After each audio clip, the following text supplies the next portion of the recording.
సువార్త నేను అనేది సువార్త ఎక్కడి నుంచి మొదలైంది? ఈ యొక్క 2000 సంవత్సరాలు కాదండి, 10,000, 20,000, 1000 సంవత్సరాల ముందు నుంచి సువార్త అనేది స్టార్ట్ అయింది. కానీ ఆ సువార్తకి బ్రేక్ త్రూ తీసుకొచ్చిన దేవుడు. హల్లెలూయా. బ్రేక్ త్రూ అనగా ఏంటంటే ఒక్కటేసారి మన బండి ఒక్కటేసారి నడుచుకుంటారు, ఒక్కటేసారి స్పీడ్ గా వెళ్ళిపోయింది అనుకో, అప్పుడు ఏమంటుందని ఒక్కటిసారి బ్రేక్ త్రూ అంటే నార్మల్ గా ఉండేదాన్ని ఒక్కటిసారి ఇక ఇటు సైడ్ వెళ్ళిపోవడం దాన్ని బ్రేక్ త్రూ అంటారు. హల్లెలూయా. హల్లెలూయా.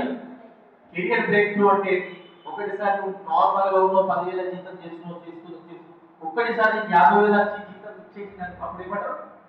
Financial break through.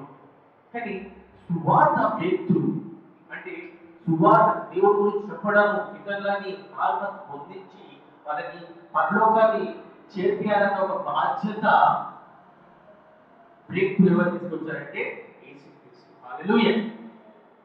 ఎప్పుడైతే ఆయన చనిపోయి తన రక్తాన్ని కార్చడు, మనకు లోకంకి ఏం జరిగింది?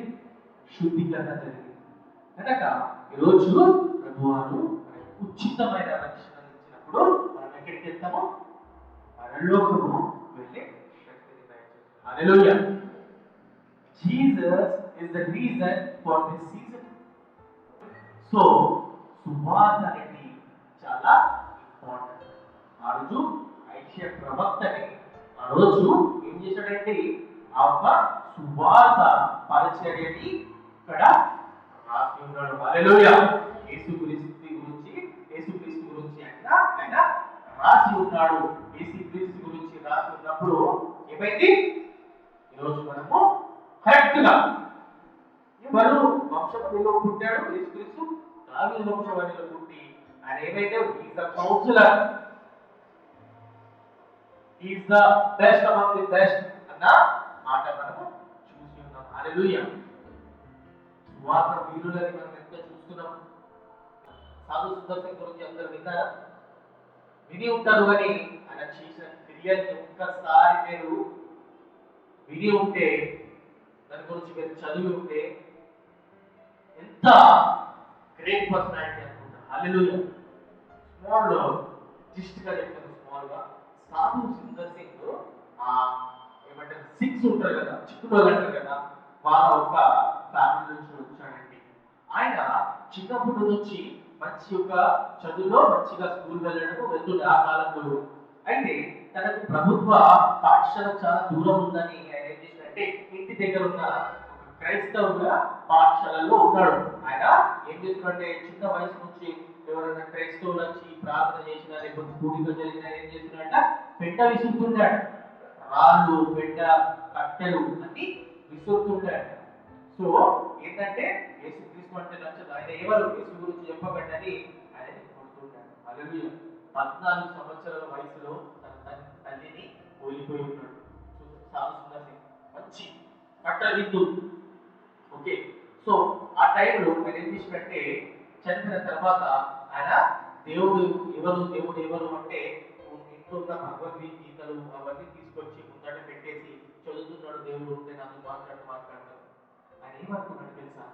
3వ దినం నాడు ఆయన చాలా ప్రయాసం చేసి దేవుడు వెతకడానికి ఆయనకి కనిపించాలి. ఆయన ఏమన్నాడు తెలుసా?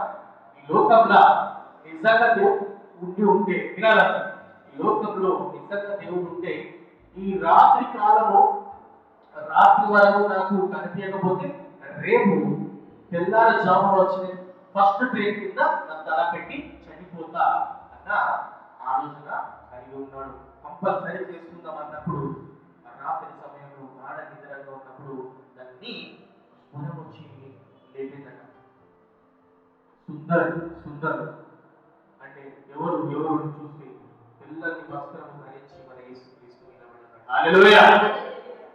నిలబడి మీరెవరు అంటే నేను యేసుక్రీస్తుని, నువ్వు ఎవరైతే ద్వేషిస్తావు ఆ క్రీస్తుని నేనంట. అవునా, నిజమా అన్న ఆలోచనతో ఆయన చేస్తారంటే మన ఫ్రెండ్స్ కి ఈ సంఘటన చెప్తాడు. బైబిల్ చదవడానికి మొదలు పెడతాడు. మీరు నమ్మరు. ఆయన చేసిన సువార్త ఎంతో గొప్ప అంటే ఆయన సాధు సాధు ఎందుకు అంటారంటే ఇండియన్ ఆయన ఇంకేమంటారంటే పౌలు మనం చూసినాం కదా. అదే విధంగా మన మన ఒక ఇండియాకి పౌలుగా ఆయన నిలబడ్డాడు. ఎందుకంటే ఆరెంజ్ డ్రెస్ సంతులాగా డ్రెస్ వేసుకొని ఆయన పరిచర్య చేసుకున్నప్పుడు చేతిలో పైసలు లేవు, ఏమి లేదు. ఆయన నేను ఇంట్లో అంటున్నాడు, నా తల్లి చనిపోయింది కదా, డాడీ చెప్తుంది ఏంటంటే వినాలండి, ఏంటంటే డాడీ నేను యేసుక్రీస్తు నమ్మి ఉన్నాను, నేను యేసుక్రీస్తు అంటే ఆయన తెల్ల నుంచి ఎంటికలు తీసేసి నార్మల్గా ఉన్నప్పుడు తను ఏమంటున్నాడంటే నేను యేసుక్రీస్తుని వెంబడిస్తాను నాకు మంచి మంచి పిల్ల నుంచి పెళ్లి చేస్తాను, మంచిగా ఎంజాయ్ మంచిగా ఉండు, ఆ క్రీస్తుని ఎందుకు వెంబడిస్తా అంటే తండ్రికి ఇంకా ఇంకా వీడు నా మాట్లాడు వినడు అన్న ఆలోచనతో ఏం చేశాడంటే భోజనాలు ఏర్పాటు చేసిన భోజనాలు ఏర్పాటు దాంట్లో వాటర్ ఇంకా విషం వేసి ఇచ్చినప్పుడు ఆయన ఏం చేసాడు, తినేసి వెళ్తున్నాడు ఆయనకు ఫుల్ ఇంకా ఒక భయంకరమైన విషయం ద్వారా ఆయన చనిపోవాలి. 2 రోజులు ఆయన ఒక పాస్టర్ ఇంట్లో నుంచి మళ్ళీ 3 రోజుకి ఆయన స్వస్థత పొంది. హల్లెలూయా. అక్కడ మన దేవుడు యొక్క శక్తిని మనం చూడగలం. రెండోది ఏంటంటే ఆయన సువార్త చెప్పుకొని ఎన్నోసార్లు ఆయన ఒక గృహలో పడుకున్నప్పుడు అంట ఆయన పక్కన పులులు వచ్చి పడుతున్నాయట. హల్లెలూయా. పులులు సింహము వచ్చి కూడా పడుతున్నాయట. ఎందుకంటే ఆయన ఏమి లేదంటే ఒక బ్యాగ్ కట్టుకొని ఆయన సువార్త ప్రకటిస్తూ ఉంటుంది. హల్లెలూయా. సువార్త ప్రకటించినప్పుడు ఒక రోజట ఒక అనకొండ పాము ఉంటుంది కదా, పెద్దది అనకొండ, పక్షులకి పాము అంటారు తెలుగులో. అనకొండ కొండ చిలువ అట ఆయనని చుట్టుకొని పక్కదట, కానీ ఆయనకి ఏమి హాని జరగలేదు. హల్లెలూయా. ఆయన ఒకసారి ఒక పెద్ద నది ఉంది, నది దాటి వెళ్ళాలి అనుకున్నప్పుడు ఆయన సువార్తకి వెళ్ళాలన్నప్పుడు ఆయన ఎట్లా దాటాలి ఇంకా చీకటి అయిపోతుందంటే మీరు నమ్మరండి, ఇది నిజంగా జరిగింది. ఏంటంటే ఆయన కదా ఎత్తైన మనిషి అట వచ్చేసి ఆయన భుజంలో పెట్టుకొని ఆ నదిని దాటించి అసలు ఒకసారి మళ్ళీ వెనుకలు చూస్తే దేవుడు ఎంతగా దగ్గరగా ఉన్నాడు అని సువార్త చెప్తున్నాడంటే. అలా జరిగింది. ఒకసారి దొంగల పూట ఆయన నడుచుకుంటూ వెళ్ళినప్పుడు అక్కడ ఉన్న దొంగల పూట ఆయన పట్టుకుని చంపేస్తా అంటే చంపడం ఏంటని క్రీస్తు గురించి సువార్త చెప్తున్నాడు. పేదవాడు ఇంకా లసారిస్ గురించి స్టోరీ చెప్పినప్పుడు అవును యేసుక్రీస్తు అంత గొప్పవాడని దొంగలు అంటున్నారు. అవును వీళ్ళందరినీ మేమే చంపిన వాళ్ళ బుర్రని చూడండి అన్న మాట అన్నప్పుడు ఆయన అంటాడు, దొంగలైన మమ్మల్ని కూడా క్షమిస్తారా అంటే అవును మన దేవుడు గొప్పవాడంటే వాళ్ళు కూడా మారుతున్నారు. హల్లెలూయా. ఇండియాలోనే కాదండి, టిబేట్ అంటే అక్కడ నార్త్, ఇక్కడంటే ఈ గౌతమ బుద్ధుడు వాళ్ళు మాక్స్ ఉంటారు కదా, ఆరెంజ్ వస్త్రం ధరించుకొని గుండేసుకొని వాళ్ళు ఆ హిమాలయస్ లాంటి ప్రదేశంలో వాళ్ళు మౌనవ్రతం చేస్తారు కదా.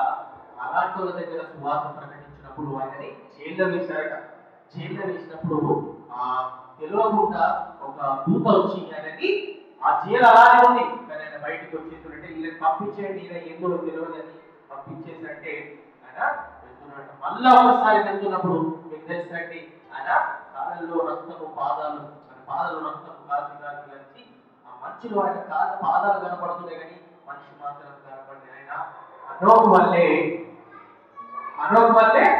ఎక్కడికి వెళ్ళిపోయాడండి, పరలోకంకు వెళ్ళిపోయాడు. హల్లెలూయా. అలాంటి గొప్ప వ్యక్తి సాధు సుందర్ సింగ్. హల్లెలూయా. అంటే ఆ మనిషి ఒక వ్యక్తి మనకి సువార్త పరిచయాన్ని చెప్పింది కనుక ఈరోజు ఇందులో వ్యక్తులు యేసుక్రీస్తుని వెంబడిస్తూ ఉంటున్నారు. హల్లెలూయా. సాధు సుందర్ సింగ్ నిజంగా అంటే ఎంత పవర్ఫుల్ సువార్త ప్రకటించిందంటే అంత సువార్త ప్రకటించారు. హల్లెలూయా. ఈరోజు మనకు నేర్చుకుంటుంది ఏంటంటే ఈరోజు ముఖ్యంగా ఈరోజు దినాన్ని మనము ఎంజాయ్ చేస్తున్నామా, లేకపోతే ఈరోజు మనం కూర్చోవడం అంటే కేవలము యేసుక్రీస్తు. హల్లెలూయా.